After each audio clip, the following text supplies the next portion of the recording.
Hey everyone, welcome back to the Mass Retirees Weekly Update. Today's Friday, November 10th. I'm Sean Duhamel. Thank you so much for joining with us and tuning in again this week.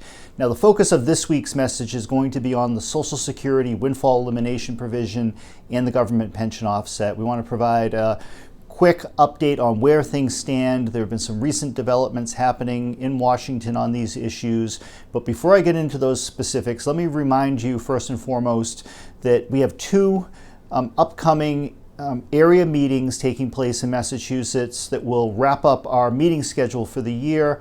A week from today, on Friday, November 17th at 11 a.m. in Westport, Mass, we will be having our South Coast meeting. It's at the traditional location that we have been meeting at, God, for decades now. It is Whites of Westport, super convenient location. They do a great job down there.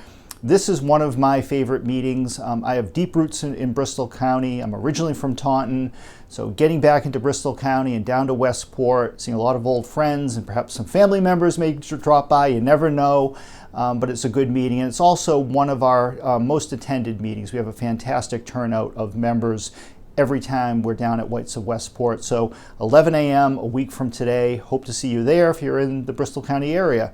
Then on Tuesday, December 5th, it's kind of an odd day. We typically have our meetings at the end of the week, but due to the meeting schedule, is going to be on Tuesday, December 5th in Auburn in Central Mass. We will be back at the Auburn Elks. The start time of that meeting, again, is 11 a.m. Almost all of our meetings take place at 11 a.m. unless otherwise noted. Now, that will wrap up our meetings for the year. We will be back with a full schedule of area meetings as well as teletown halls in 2024. Look to the January Voice, which should be in your mailbox sometime in the middle of December for at least a kickoff upcoming meetings on the east coast of Florida, as well as our winter meetings here in Massachusetts. So with that, let me give you an update of what's happening with WEP and GPO. Now, obviously, these two issues affect at least 2/3 of our membership at this point. There's not a day that goes by that I don't get a phone call, an email, a letter from a member who's impacted by WEP or GPO, and in some cases, both. Our entire executive board, from Frank Valeri and Joe Connerton and Tommy Bonarigo all the way down, everybody's impacted by at least the WEP, if not the GPO, again, or both. These are huge issues. They're also national issues. At this point in time, 2 million public retirees across the country are impacted by the WEP alone.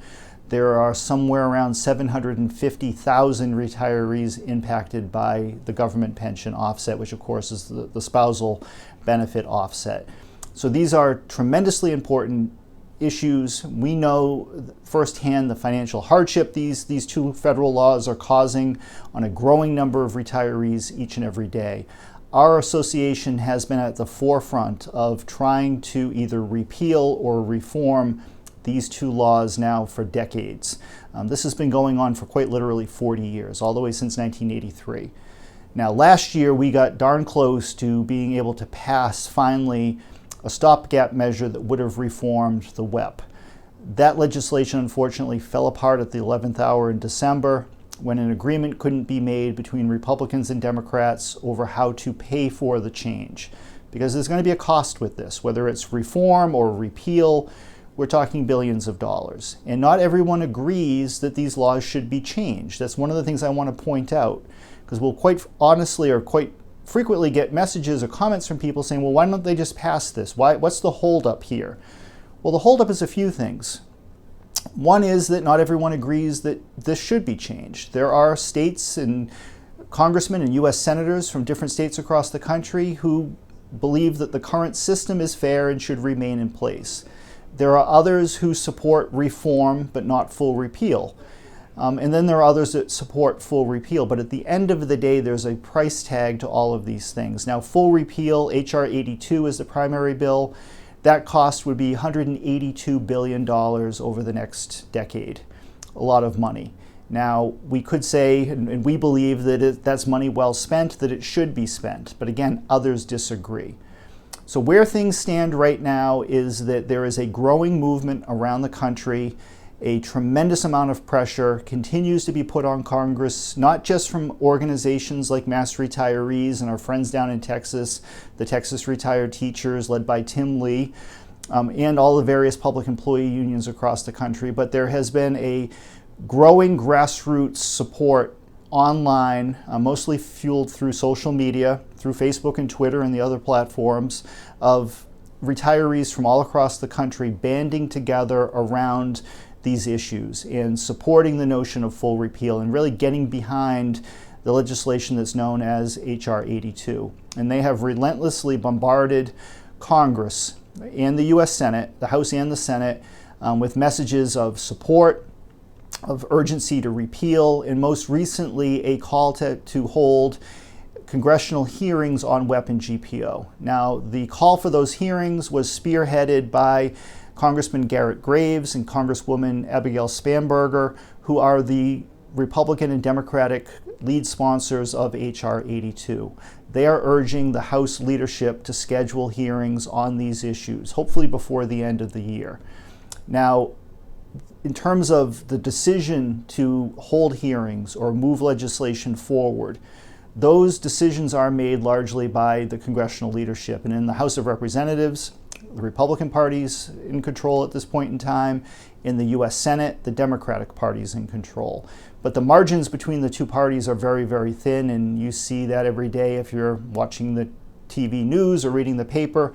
You know just how close the two branches of government are now in terms of Republicans and Democrats. It's very thin margins.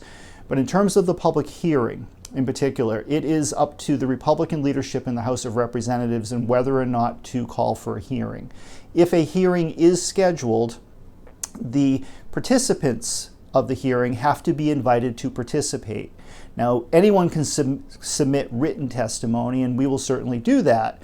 But in order to appear before Congress and testify in person and offer verbal testimony, you need to be invited. And that list is most often controlled by the majority party. And in this case, it will be the Republicans calling almost all of the witnesses if a hearing is going to be held. We don't know at this point in time what that decision might be.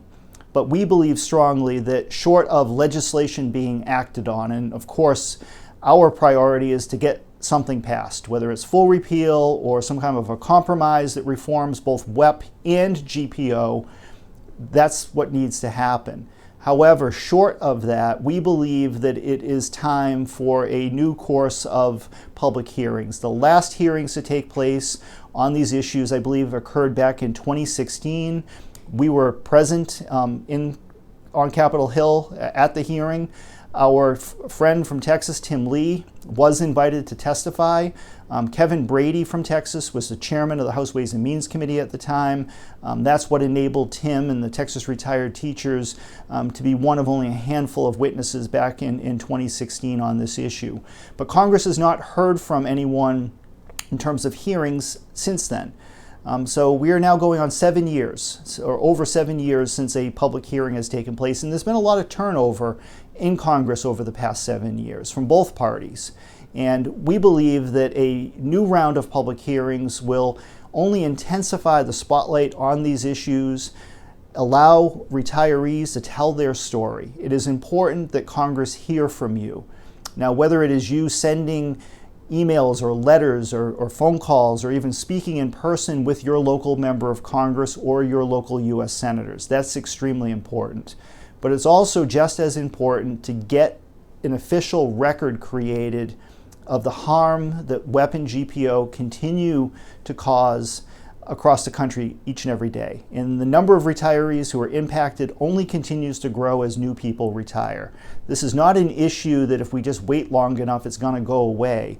If anything, it's going to continue to get worse. And the numbers of people, the growing number of people impacted by WEP and GPO is largely why so much attention, so much focus is being put on this, and why we firmly believe that it's only a matter of time before some type of legislation passes. So we're hoping over the next few weeks to get word on what the plan is by the House Ways and Means Committee and the Subcommittee on Social Security, which again are chaired by Republicans. It is their decision of whether or not to move forward, but we're hoping that sometime either right before or right after Thanksgiving, we might get a affirmative word that they have decided to move forward with congressional hearings. Now, at the same time, you may know that Nancy McGovern and I were in Washington, D.C. just last week. We attended the annual conference of the Public Health Care Roundtable, which is an association representing all of the public health insurance plans from across the country. So the GIC and their look-alike plans from all of the other states. It was a great conference. But while we were in Washington, we made it a point to travel to Capitol Hill to meet with the Republican and Democratic staff on the House Ways and Means Committee. And we also had the opportunity to meet with Congressman Arrington from Texas. Now, you may know that Congressman Arrington has picked up the baton that was left when former Congressman Kevin Brady retired at the end of last year. Congressman Arrington has refiled his version of a WEP reform bill, and that rivals the bill that was also filed by Massachusetts Congressman Richie Neal, who remains the ranking Democrat on Ways and Means. So Congressman Arrington is also a ranking member or a senior member on the Republican side on the Ways and Means Committee, and he chairs the House Budget Committee. So he carries quite a bit of weight when it comes to fiscal matters in general, but even more so in terms of Social Security and WEP and GPO. And the fact that he has shown an interest in this is very important. So Tim and I had the opportunity to meet with Congressman Arrington on Thursday afternoon last week. We had a good conversation, and while I can't get into the specifics of exactly what we discussed, I will tell you that he is looking for a way to move forward and to at least provide some relief on these issues. And one of the things we really drove home with Congressman Arrington is the unfairness of these two laws and the financial harm that it continues to put upon retired Texas teachers as well as all retired Massachusetts public employees. And we really prevailed upon him to please do what he can to support a public hearing on this and moving forward. And we believe it was a productive conversation. Frank and I had met Congressman Arrington last December just briefly. He participated in the press conference we had when we were trying to get a WEP reform deal passed. But this was our first opportunity to really have a more in-depth conversation with him about some of the specifics. And all we ask is that he keep an open mind and that he do what he can to at least advance this issue forward, starting with a public hearing, and then we can see where we go from there. But I need to tell you, this is going to continue to be an uphill battle. If this was an easy solution to resolve, it would have been taken care of decades ago. The fact is that it's not. And as I said earlier, not everyone around the country agrees with our position. Many people do, but many people don't. And we need to continue to educate the public, educate elected officials and their staff, and do what we can to try to move this forward. And it may come down to the need to compromise, which is what we believe how things will ultimately probably work out. That's usually the case with these types of things, but we're going to do everything we possibly can and work as hard as we possibly can on your behalf. Now, as you've heard Frank and myself say in the past, we cannot and will not promise results. The legislative process and the decisions that are made in that process are beyond our control, and I wish that I could promise you that a hearing would be held. I wish I could promise you that this legislation would be voted on and passed by the House and passed by the Senate and signed into law. Those decisions are beyond my control, so I cannot promise what I can't control. But what I do promise is that we will continue to work as hard as we possibly can on your behalf. I also promise that we're going to continue to tell it like it is and be straight with you and be honest. We're not going to sugarcoat things, even though some of you may not be hearing what you want to hear, particularly when it comes to full repeal. I know how personal and how important this is to thousands of retirees here in Massachusetts and 2 million people across the country. And it's hard to stomach sometimes the political reality of these things.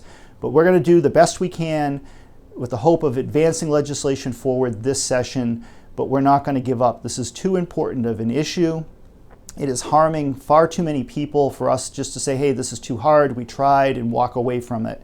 We're not going to do that.